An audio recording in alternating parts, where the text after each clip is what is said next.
Recently, one of the pioneers of the California sound died. A man who was originally heading for a career in the Navy until he decided folk music was his life. Our tribute to John Phillips is coming up. The hits from coast to coast. I'm Kasem.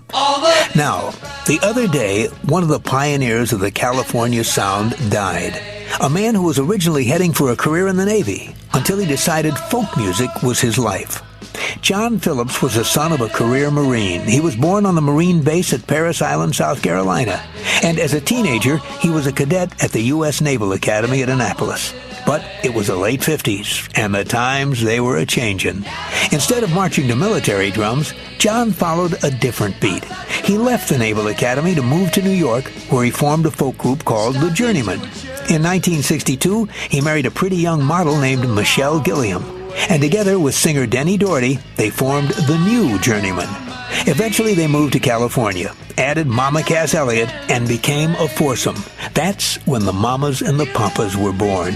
They scored with a string of hits, including California Dreamin' and Monday Monday, and they became the center of the new California sound. A sound that mixed folk and rock, and would eventually include acts like The Byrds, Buffalo Springfield, and Crosby, Stills and Nash. In the years since, John Phillips continued to sing and to write songs like Kokomo for the Beach Boys. John's musical legacy was passed down to his children, two of whom have released records, Bijou and China Phillips. And that's our tribute to one of the pioneers of the California sound, John Phillips, who died of heart failure at 65. Now, on with the countdown.